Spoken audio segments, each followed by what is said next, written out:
Today, instead of the normal horror video, I've decided to teach you guys how to draw a rose. This is supposed to be part of a video series that I would like to do, but it will only continue if the video does well. So if you like it, or if you learn something, or if you think it will help somebody, make sure to share it around. Let me know that you're enjoying it, because if you are, I will continue doing more of these. They will be put on a weekend video, so it'll be an extra third video on the weekends instead of, you know, taking up a slot in the horror videos that I usually put out twice a week. Alright, so the first thing that we're going to look at is references, because when you do art, you should always look at references. And you can learn a lot from references. You can learn that the petals of the flower overlap at points, and they continue to overlap and get smaller as it goes further into the flower, which gives us that beautiful inside look.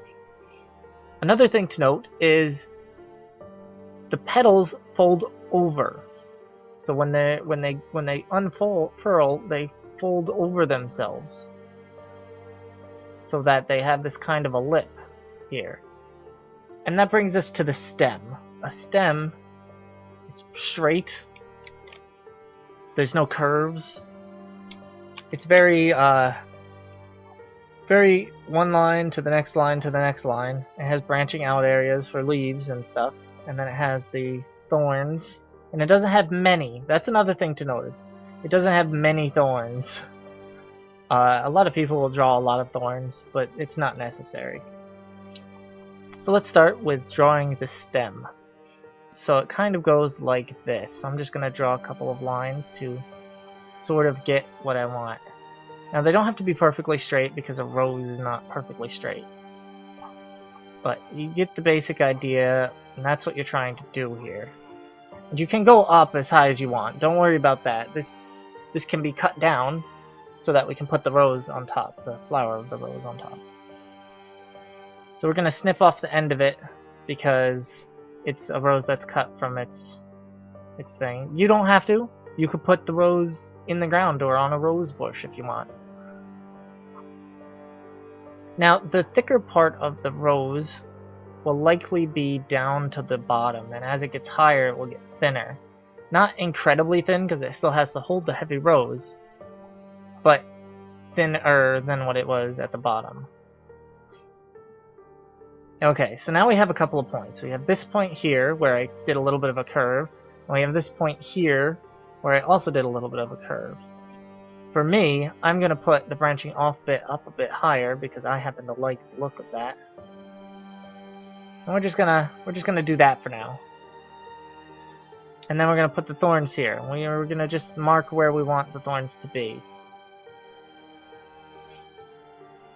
Okay, so we have the starting of this rose stem, and we need to do the leaves, but we need to know what the leaves look like. So we're gonna move back to our reference and see that the leaves are kind of ovalish with a point at one end, and they kind of are jagged as they go. So let's go back to this and try to emulate that on our leaves. Your leaves might be placed in a different direction. And I'm not teaching you perspective or how to put the leaves in the right directions, and nor am I saying that you have to draw exactly like mine and in the position that mine is in. But it's always good to know where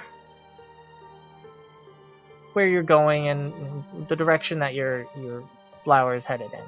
So we have this leaf that actually didn't turn out as well as I wanted it to. There we go, that's a lot better. Alright. Remember, art is a lot about looking at something that you've done, deciding that it's not good enough, and doing it over until you like it. Okay, so we have this stem, we have this thing. This looks like it's up a little too high. I'm worried about it being up a little too high, but you know what? We're gonna roll with it, because I don't have time to go backwards. So now we're on to the rose bit. So for the rose bit, I'm gonna change the color of my pencil, because that's what I need to. The flower is the loose part. You don't have to really worry about it too much, because here's where Mother Nature takes over.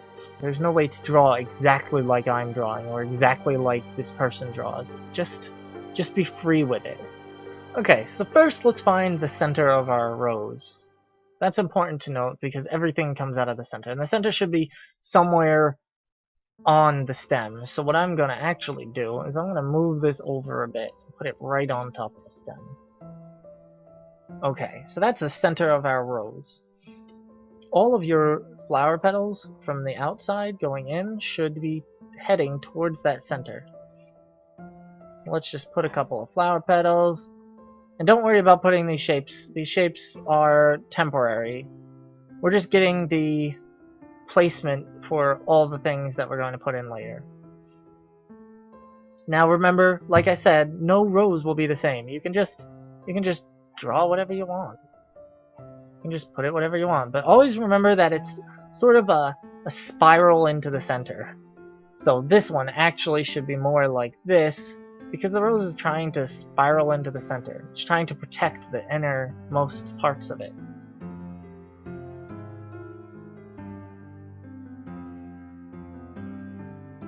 Like I said, it's important to note where the stem is, and we're going to connect the stem to the flower somewhere around here.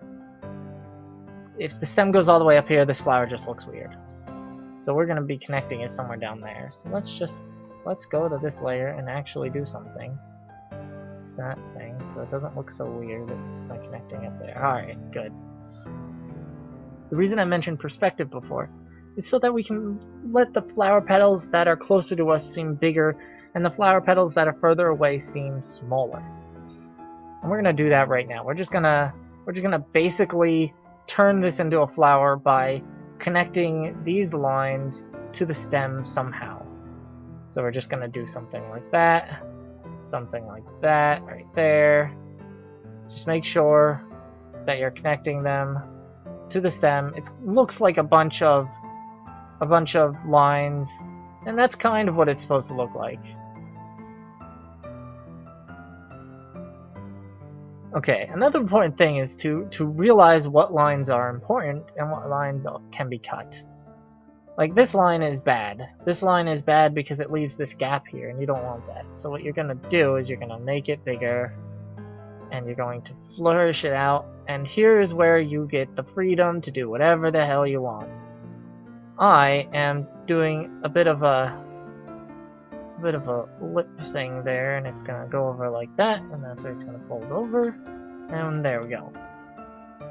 Remember, all the lines, including from these, they all have to head toward that point, because we're giving the flower shape and volume and other things, other words that mean stuff. So let's continue connecting these things. Now with this one, I'm just gonna do a bit of this and a bit of this, and we're just gonna understand that this thing is bent over on the edges. See, under here there's these things that are folding it over, so it's not round, but you know, it's close. Okay, so we have this thing, we have this, get this a little bit like that. Okay, so let's take a look at what we have so far. Alright. Not exactly a rose.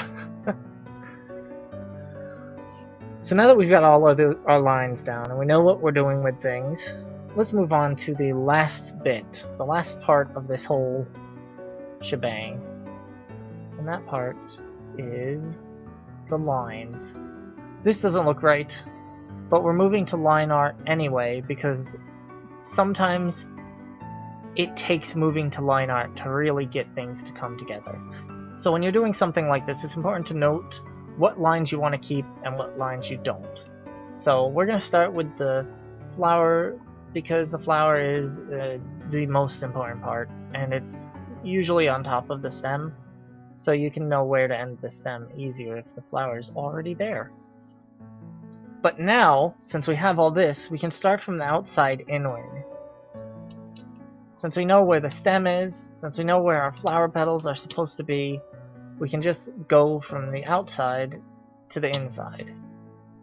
Like this. Just get these lines. And don't forget that it's so important to know that if you don't like a line, you can just delete it. But it's also important to know that this is Mother Nature, and Mother Nature is never going to look perfect. And so if you mess up, you can always just keep it anyway. And it doesn't matter. Because in the end, it only can add to the piece by making it look more organic. That's kind of what we're looking for.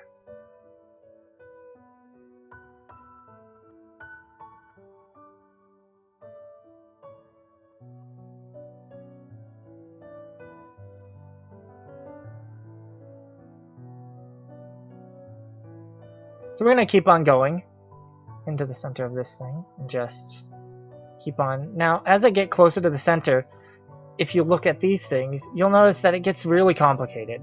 And you can lose, you don't really, it's the point when you start to really lose track of where the petals are and what petals are where, and you can notice that you can do that in your drawings. You don't have to keep on, this is where it is, so everything should be headed toward this.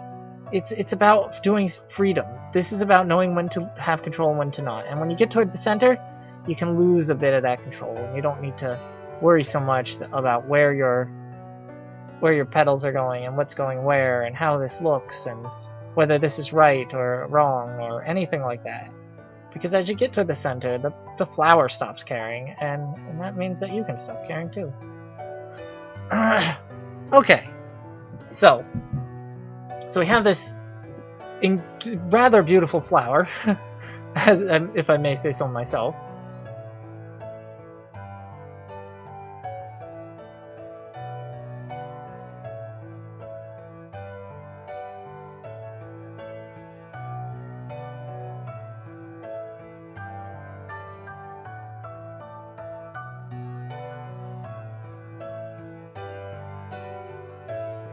If you have been following along and can understand when you need to be strict with something and when you need to be loose, then you should have a pretty good flower yourself right about now.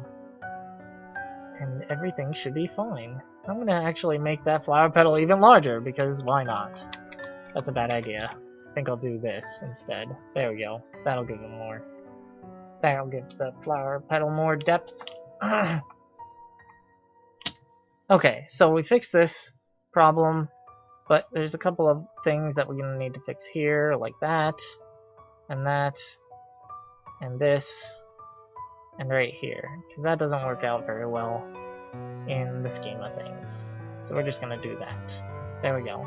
Alright, so now let's take one more look and see if there's any lines that need to be redone or anything like that, and there isn't. So let's move on.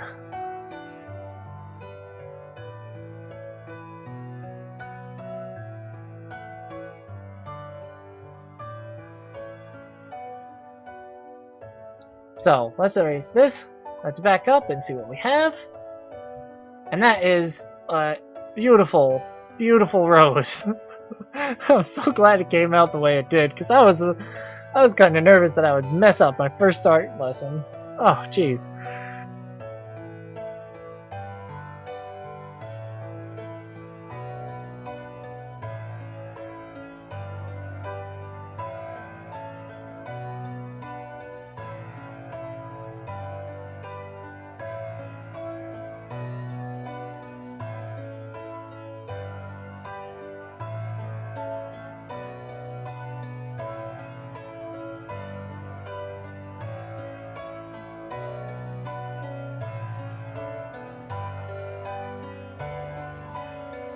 Okay, so let's zoom back out and take a look at our rose, and oh my gosh, look at that!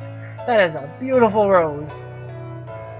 It is a beautiful rose, it's all nice and colored, we have everything here. So I guess that's a rose. If you've been following along, you can send it to my Tumblr, my Twitter, or my Facebook, or you can send me an email. You can find my email in the About page. If this video was helpful, or you enjoyed it, or it was fun, or you just want to see more, then just stab that like button and leave me a comment. Let me know if you enjoyed it or had fun. This one is because I want to bring people's attentions to it.